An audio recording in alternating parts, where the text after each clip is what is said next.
좋은 아침입니다. 아침의 하나 뉴스 종합 비타민 아침의 매일경제 김은미입니다. 오늘의 일면부터 알아볼까요? 먼저 매일경제입니다. 매일경제 일면. 윤 대통령 한일협력 새 시대 경제안보 대화 출범입니다. 어제 한일 정상 만났습니다. 정상회담을 했는데 그 결과 일본은 반도체 수출 규제를 해제하기로 했고요. 한국은 WTO 제소를 취하하기로 했다라는 소식입니다. 이 외에도 좀 많은 얘기가 있었습니다만 자세한 건 잠시 뒤 좀 짚어보기로 하고요. 다음 일면 넘어가 보겠습니다. 다음은 한국일보입니다. 네, 대통령 출국 2시간 전에 북한이 괴물 ICBM이라고 불리는 화성 17형을 쏘았습니다. 또다시 북한이 도발했다라는 소식. 해외 순방 당일에 쏜 건 굉장히 좀 이례적이다. 오늘 귀국에 맞춰서 혹시 추가적으로 발사 핵실험을 하는 건 아닐까 하는 우려가 있다는 소식입니다. 다음 일면 가보겠습니다. 다음 조선일보입니다. 윤 대통령 연장 근로를 해도 주 60시간 이상은 무리다라는 얘기를 했습니다. 지금 상한 캡이 없어서 좀 유감이다라고 보완 지시를 했다고 하는데요. 이 주 60시간 이상은 안 된다. 이렇게 사실상 가이드라인을 제시한 것으로 보입니다. 다음 기사 가보겠습니다. 네, 이번엔 국민일보입니다. 전기료 폭탄 또 째깍째깍입니다. 전기료 또 오르나 싶으실 것 같아요. 지금 한전 천문학적인 적자에 지금 고민이다. 2분기 인상 여부가 이달, 이 3월 안에 지금 발표가 될 예정인데 일단 한전이 내놓은 지시한 1분기 인상폭인 이 킬로와트 시당 13.1원이랑 좀 비슷한 수준으로 올려야 된다. 여기 잠깐 볼까요? 네, 그동안 올렸던 것 중에서 1분기에 가장 많이 올렸습니다. 그랬는데 최소한 이만큼은 더 올려야 된다라는 게 일단 한전의 입장이라는 거. 전기료가 또 오를 것이냐 주목이 됩니다. 사진 기사 같이 보도록 하겠습니다. 네, 이게 무슨 모습인 걸까 싶으실 수 있을 것 같은데 광화문 앞의 모습입니다. 네, 지금 광화문 지금 복원 작업이 지금 진행이 되고 있는데요. 광화문 앞에 월대라고 하죠. 이 왕이 시민들하고 같이 좀 소통을 할 수 있도록 광화문 문 앞에 약간의 좀 기단을 좀 설치를 해놓은 그런 부분이 있는데 그게 있어야 될 그 자리를 땅을 파보니까 지금 일제강점기 때 일본이 전차 철로를 만들어 놨더라라는 모습이 지금 드러났습니다. 어제부터 이 모습이 지금 공개가 됐는데요. 살짝 좀 아픈 사진이기도 합니다. 지금 저희 아침의 매일경제 유튜브로도 뉴스 종합 비타민 복용하고 계시죠? 인증 댓글 그리고 질문도 같이 주시면 같이 좀 대담으로 이어가 볼 수 있도록 하겠습니다. 오늘 함께해 주실 분들 소개합니다. 안녕하세요. 안녕하세요. 네.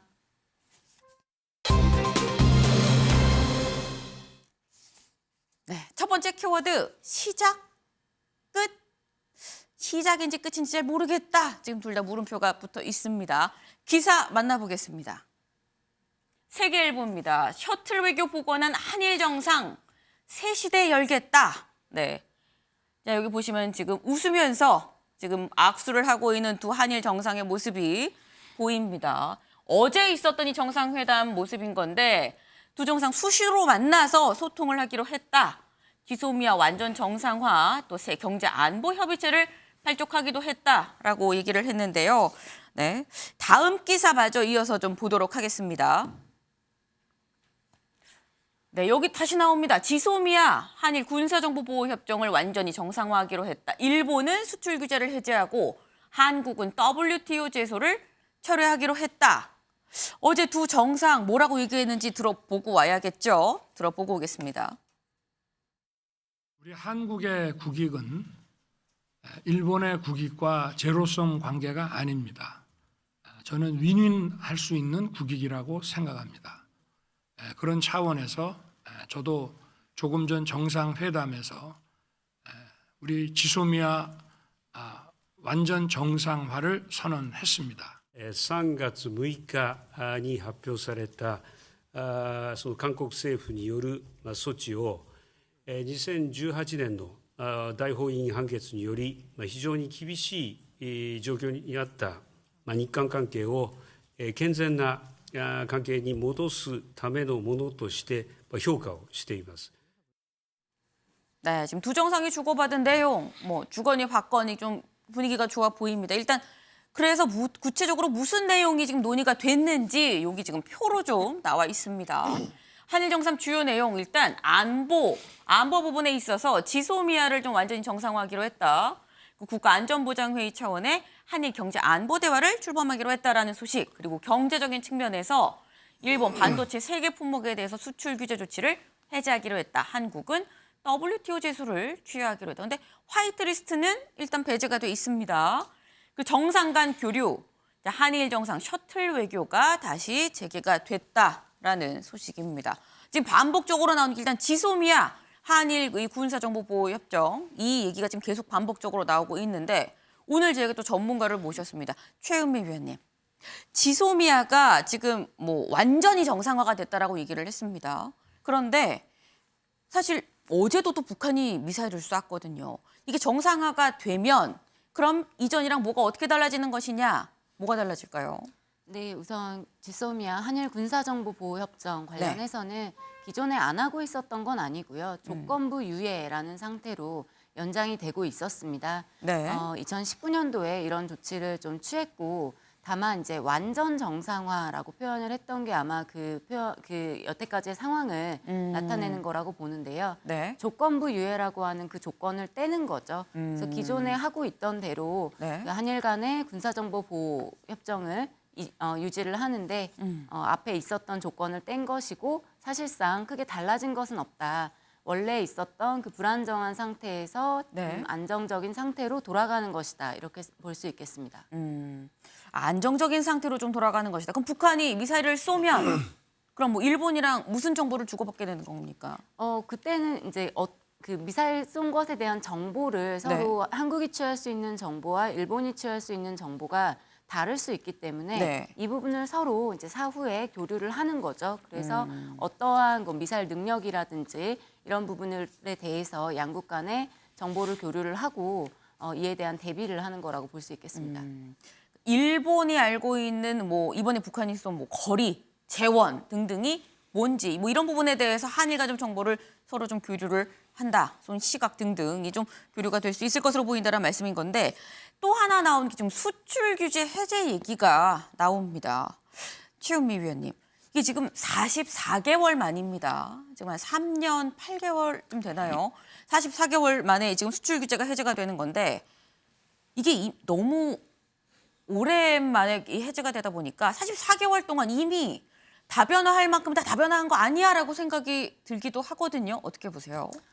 이 부분도 마찬가지로 이제 정상화의 과정이라고 보시면 될 것 같고요. 수출 규제에 대해서는 여러 가지로 좀 오해가 있는 것 같습니다. 2019년도 7월에 이제 네. 일본에서 수출 규제를 한 다음에 사실상 이제 많은 보고서들도 나왔었는데 네. 우리나라가 크게 피해는 없었다라고 이야기는 하죠. 그리고 뭐 사실상 이게 뭐 그대로 유지된다고 하더라도 네. 사실 문제는 없다라고도 얘기하시는 분들도 계십니다. 네. 그런데 다만 이제 저희가 걱정을 하는 거는 네. 첫 번째는 이제 그 당시에는 3가지 품목이긴 했는데 그 당시의 기사들을 좀 보면 일본에서 검토하고 있었던 어떤 리스트가 한 100개 정도 있었다라고 합니다. 네. 100개 중에 이제 3개를 먼저 했던 건데 이런 식으로 언제든지 또 한국에 대해서 소위 이제 위협을 가할 수 있는 그런 상황들이 벌어질 수 있는 거죠. 그렇다 보니 이런 그 경제계에서 볼 수 있는 어떤 불확실성이나 불안정성 관련해서 이러한 것을 없애는 것이 필요하다는 이제 그 의견들이고요. 그래서 원래대로 이제 돌아가면서 네. 수출 규제를 해제를 하고 일본에서는 수출 관리 강화라고 이야기를 하고 있습니다. 실제로 규제하지 않았고 관리하는 것을 조금 강화했을 뿐이다. 네. 이런 얘기였다 보니까 네. 뭐 실제로는 그렇게 큰 피해는 없었다라고는 이야기는 하지만 언제 또 피해가 있을지 모르기 때문에 이것은 사실상 한일 간의 그런 경제 협력을 많이 하고 있고 또 상호 우대국인 관계에서 이렇게 네. 할 수는 없다라는 거죠. 근데 상호 우대국을 말씀을 주셨는데 아까 또 나온 게 화이트리스트, 그러니까 수출 우대국에서는 여전히 지금 배제가 돼 있는 우리나라가 배제가 돼 있는 그런 상황이거든요. 이거는 이번에 또 왜 논의가 안 된 걸까요? 화이트리스트가 사실 일반적으로 많이 오해를 하고 계시는 부분인데 네. 이건 실무적으로 시간이 좀 걸립니다. 시간이 당시에도, 걸린다. 네. 당시에도 이제 일본에서 화이트리스트에서 한국을 배제할 때 실제로 이제 이렇게 하겠다 그리고 공포했을 때까지가 이제 시행이 될 때까지가 네. 시간 차이가 조금 있었거든요. 실제로 가기 결정도 했고 시행령도 공포를 했었기 때문에 네. 이걸 돌리는 작업이 필요한 거죠. 그래서 실무적으로 시간이 걸릴 뿐이지 이걸 마치 지금 저희가 뭔가 이렇게 담보로 잡혀 있는 듯한 그거는 아니고요. 그건 굉장히 큰 오해라고 볼 수 있고요. 시간이 지나면서 점차적으로 해소되는 과정이라고 보여집니다. 그러니까 지금 수출 우대국 이 화이트리스트에도 이게 지금 실무적으로 시간이 걸리는 것뿐이지 결국은 다 복원이 되는 과정 중에 있다라는 말씀을 또 주셨네요. 다음 기사 좀 같이 보면서 얘기 이어가 보겠습니다.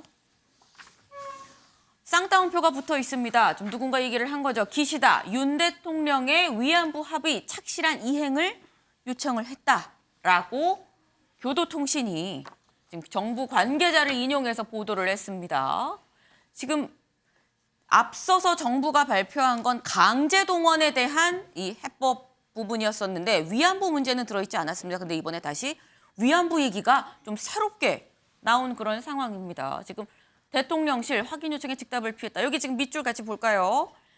대통령실 고위 관계자 이 확인을 요구하는 기자들의 질문에 오늘 논의 주제는 강제동원 문제를 비롯해서 미래지향적으로 한일 관계를 발전시킬 수 있는 방안에 좀 집중이 됐으니까 그걸로 답변을 대신하도록 하겠다라고 즉답을 피했다라고 지금 되어 있습니다. 네, 김종혁 위원님. 네. 이번 한일 정상 만나서 위안부 얘기도 한 걸까요? 그렇다면?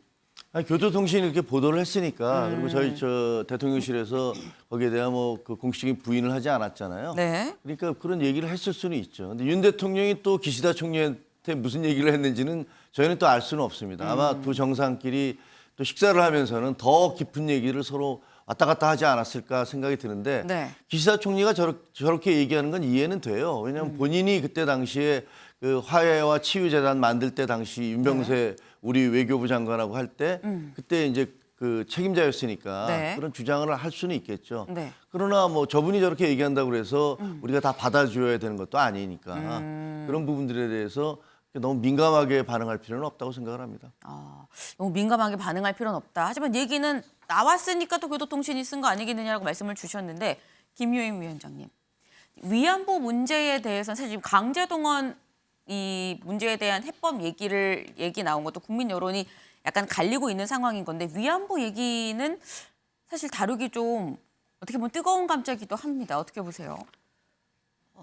2015년 위안부 합의에 대해서 우리 정부가 TF를 통해서 피해자 중심주의를 위반했고 절차상에서 심대한 흠결이 있었다라고 형행화한 이제 부분에 대해서 기시다 총리가 그 당시에 이제 외무성이었고 또 21년 취임 이후에도 끊임없이 요에 대한 이행을 요청을 했었죠. 네. 그렇기 때문에 이번에 그런 부분을 얘기를 했을 것 같고 또 착실한 이행이라는 표현을 썼다는 거는 한국 정부를 마치 하부 부서에게 그 뭔가 지시하는 한 단어라고 생각이 듭니다.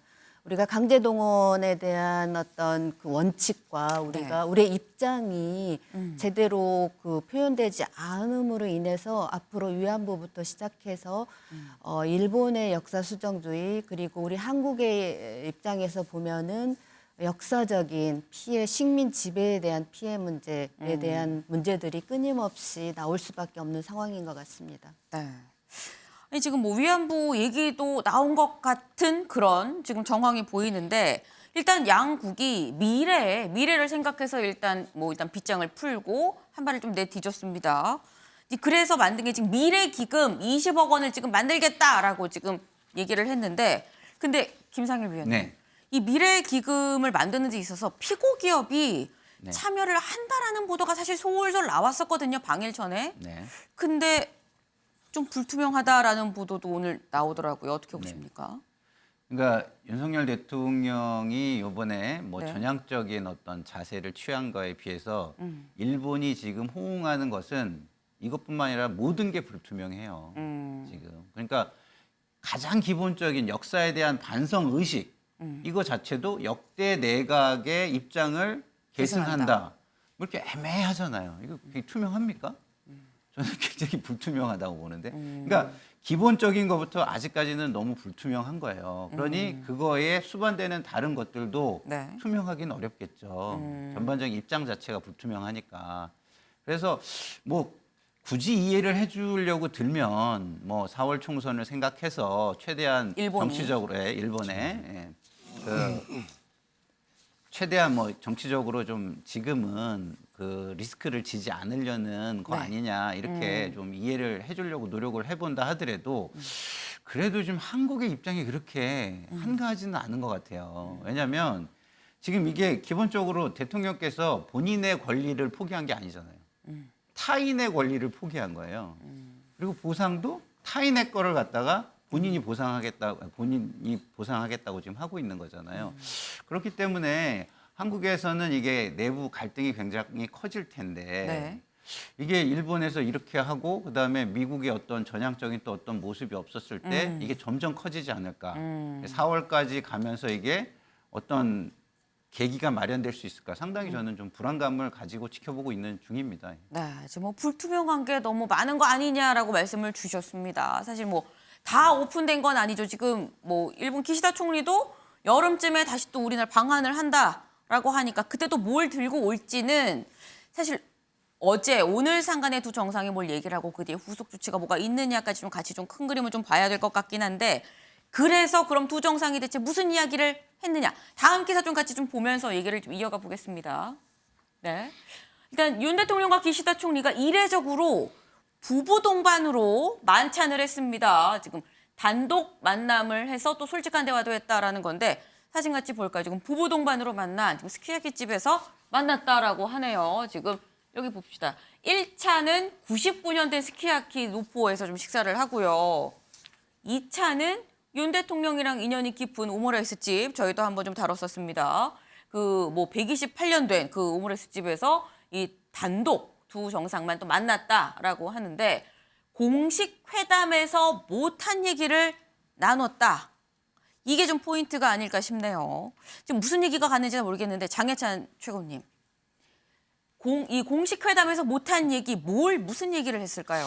글쎄요. 일단 일본 국내 정치 실정을 제가 좀 소개해 드리면 네. 4월에 중요한 선거를 앞두고 있거든요. 네. 그렇기 때문에 기시다 총리 입장에서는 4월 선거 이전에 아주 전향적인 호응을 보여주긴 좀 힘들 거라는 많은 국제관계 전문가들의 예측이 있었습니다. 네. 그러나 공식적인 회담 외에 이렇게 1차 만찬, 2차 만찬으로 이어지는 한 4시간여의 이 배석자를 최소화한 대화를 통해서 네. 4월 이후 뭐 초여름쯤에 기시다 총리가 또 답방 형태로 방한할 때 네네. 어떤 또 호응을 들고 나올지 그리고 이 한일 간의 우리 정경련 그리고 이 일본의 이 경제단체 연합이 지금 20억씩 만들지 않았습니까? 네. 그 외에 추가적인 기업이 참여할 가능성은 없는지 등등에 대한 보다 내밀한 이야기가 오가지 않았을까 좀 추측해 볼 수 있는 대목이고요. 네. 사실은 이 외교라는 것도 결국 사람이 하는 것이기 때문에 정상 간의 신뢰관계 이 두터워지는 게 우리에게 결코 나쁠 일이 없다고 생각을 합니다. 지난 2018년 대법원에서 강제징용 배상 판결이 나온 이후로 네. 일본은 한일 협정에 명시된 대로 이 양자 협의를 제안했지만 문재인 전 대통령이 거부했었고 그럼 국제법대로 국제배상위원회로 한번 가보자 했는데 그것도 문재인 정부에서 거절했거든요.